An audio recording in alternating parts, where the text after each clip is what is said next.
So my turkeys decided they want to be domesticated again. See these little guineas here? I had them in a brooder, and I decided to bring them out and put them in this kennel that we have under the tree there. I had a bucket of feed, and about that time, the two turkeys that were starting to go wild on me, they were kind of over there on our driveway, and they saw me with the bucket and I guess decided they wanted some, so they came running. They went in there with the little guineas and had a meal with these turkeys, and now the guineas follow the turkeys. All right, let's go see Marigold's puppies. It's kind of late morning here. You're stuck over here in the weeds. Hi, hi, hey. You have a good night? Yeah? Oh, everything's fine. It's not that bad. You're being dramatic. Come here. There's your siblings.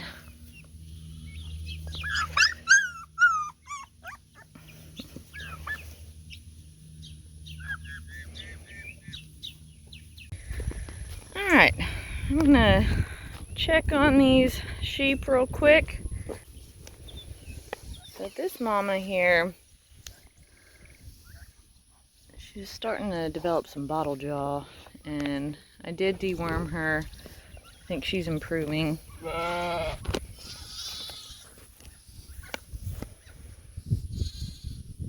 the most part, I do not deworm my animals, but you know, the whole not deworming animals thing, I mean, that's great and all, and it's definitely something you should shoot for.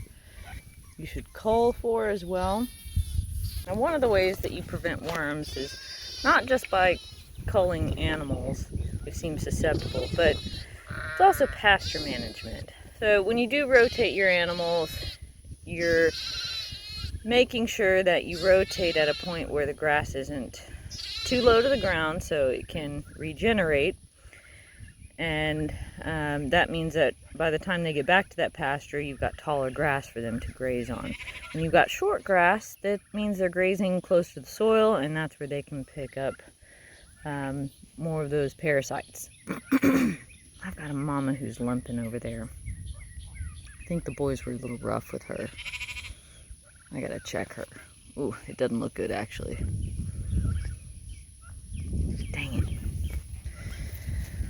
Anyhow, now in late spring we had some pretty big rains. And what that means is so-and-so over there who doesn't take good care of their animals, and they're full of parasites, which means that their pastures are full of parasites. When it rains a whole bunch, that means all their parasites drain onto my property. And so those are the times when I'll notice an uptick in parasites in my animals. And that's the case with her. I've had a couple of others as well.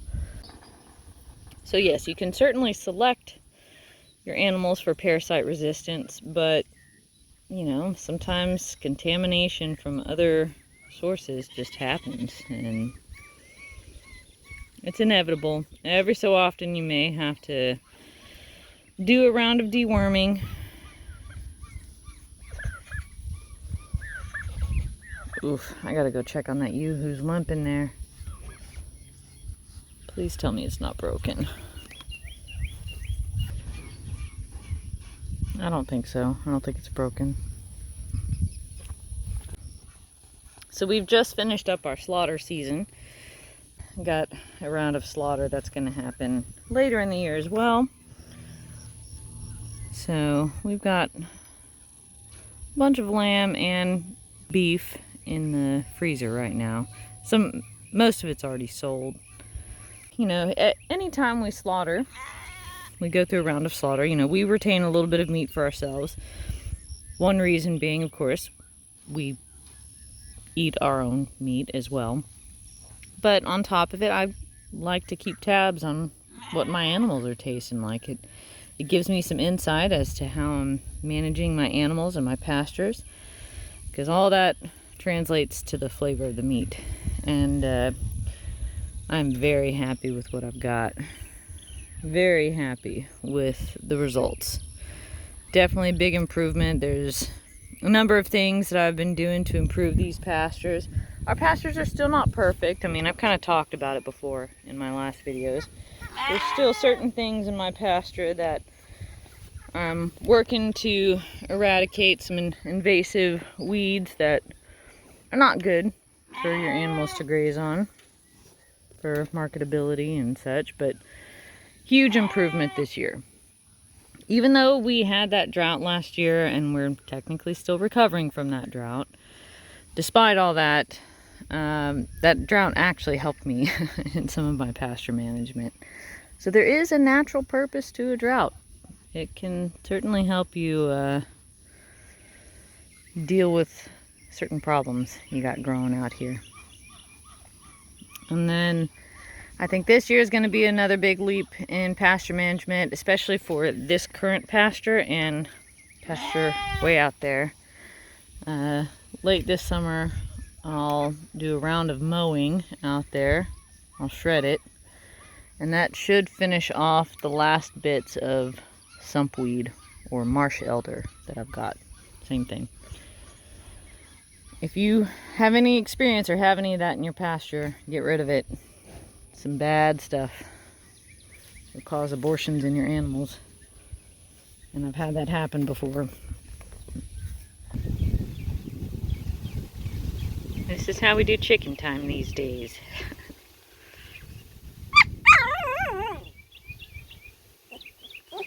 And turkey time.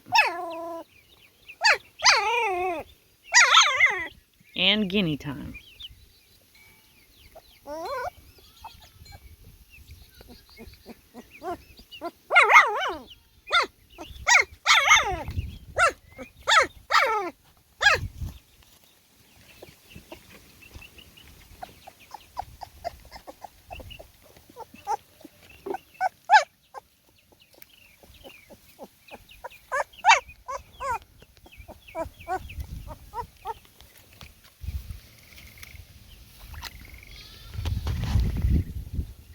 By the way, if you are wondering why these little babies have such curly hair, almost like little poodles, it's because their mama has that. People don't realize that having curly hair is something that exists in the Maremma breed. It's not as common of a thing, but it's a thing. So 3 of these babies seem to have that curly hair. This little one, it's a little curly, but not that much. Let me show you. So this is Luann, by the way. She's the daughter of Ladybird. We kept her from the last litter. For those of you who've been watching, she's beautiful. She's getting big, lanky. Let's see, where's Marigold? Hey, Duke. Hey, Rye. There's Mary. Hi, Mary. No, I don't need all of you. See, with Mary, she's got this curly hair. Yeah, right. Isn't that right, honey? Yes, hi, Duke. Hi, Duke. So, yeah, Mary's got curly hair. It's kind of cute. Right, Mama? Hi, Luann. Hi, girl. Hey, Rye. Pretty boy. You got pretty babies.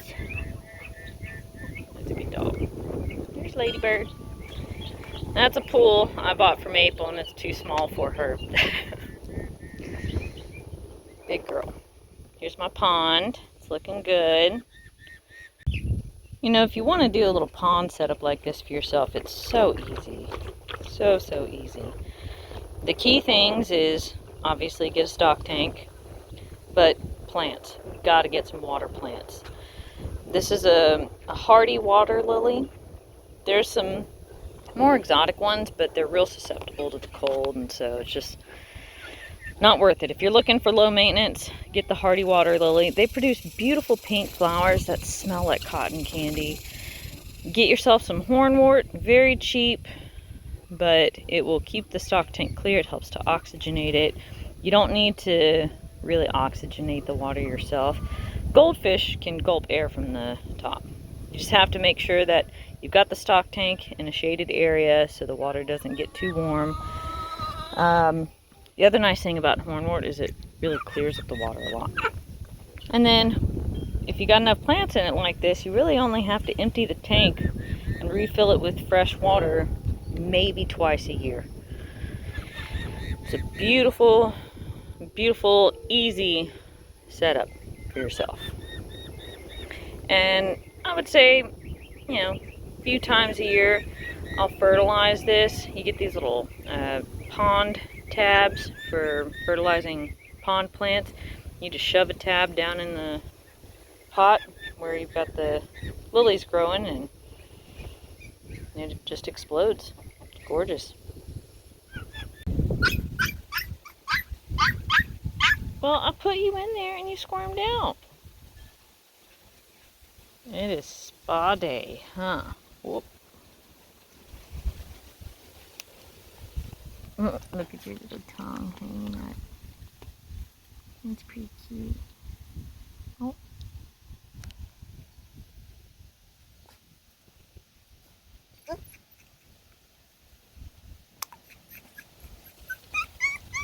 This little boy is so cute. I think he's the smallest one, but he'll catch up. I wouldn't call him a runt necessarily.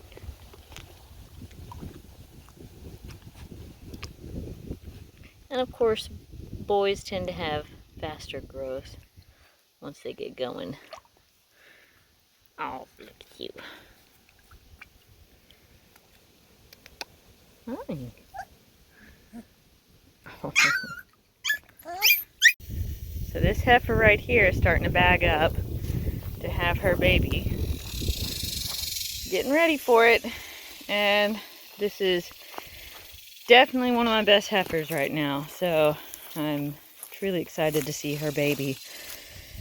Now for any of you who remember from some of my last videos when we had our last set of puppies, I showed you our bull. His name is G. So he's no longer with us. We had to have him slaughtered. He had a broken hip. Very sad, sad, sad day. Sweetest animal on our farm. I was heartbroken that we had to do that, but she's carrying his baby, and I am beyond excited to see what this baby looks like. So we'll find out here soon enough whenever she drops. Oh, yeah, Dad.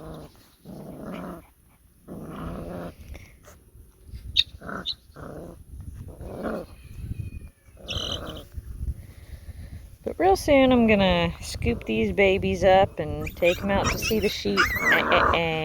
Too much. Too much.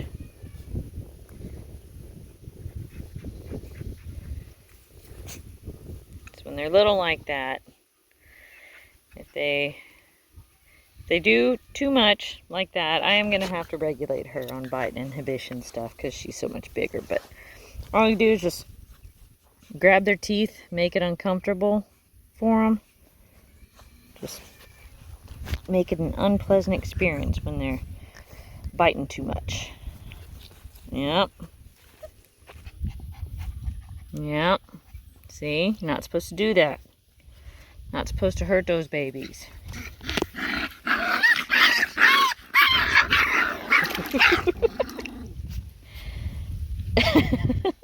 That was funny. Ah, that was the cutest fight ever.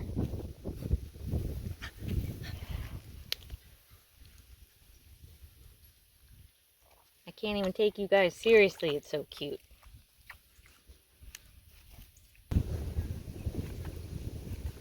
Oh, Hilda, you crazy little girl.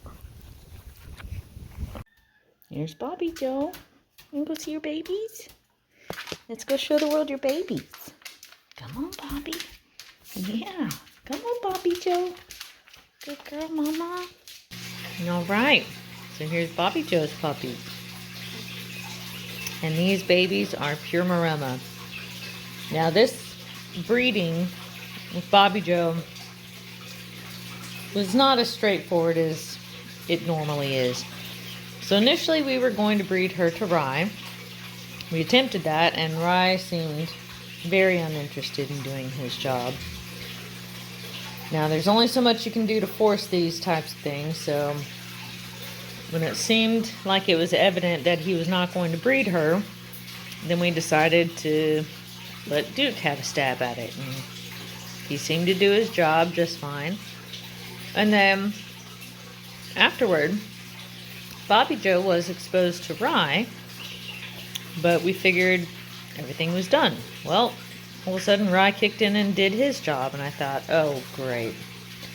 Well, that means there's a possibility we could have a mixed litter with two daddies. And if that's the case, then I'm going to sell them as mixed puppies rather than purebred Maremmas.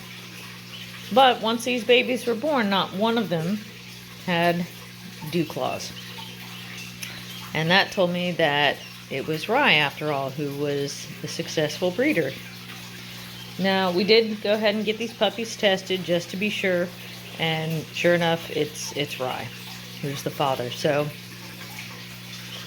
a little bit of a weird situation on this litter. The breeding didn't go quite how we expected, but you know, everything turned out fine. We got 8 puppies, which is a large litter for Bobbie Joe. Normally she puts out a litter size of 6 or 7 puppies at the most, but 8 puppies is a very good size litter for her. And of course, every single one of these puppies is absolutely healthy.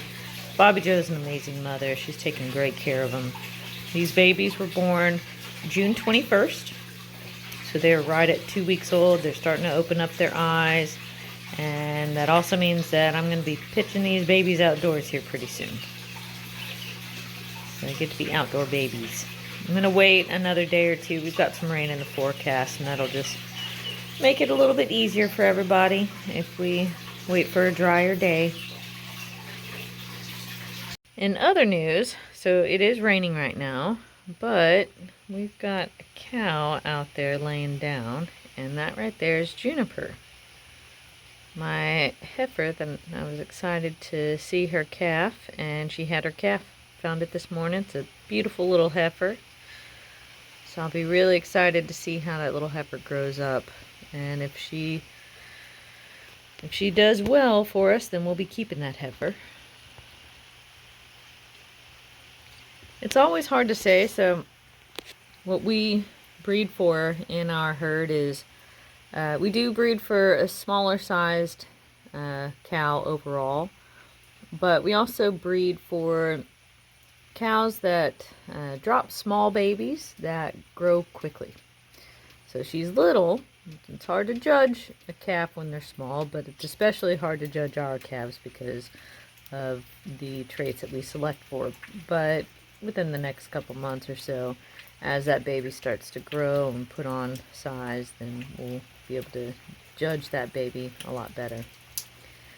But we have a beautiful little calf out there. Here's Mama and Baby. Let me show you this little heifer. She's so cute. Calves are just adorable. Hi, little girl. Look at this sweet baby face. Hi, sweet baby. You're just so cute. They're so curious when they're young. And then she'll get a little wild for a bit. Oh, okay. And then as she gets older, I'll have to spend some time with her to tame her down. Oh, it's starting to rain. Time for me to go in.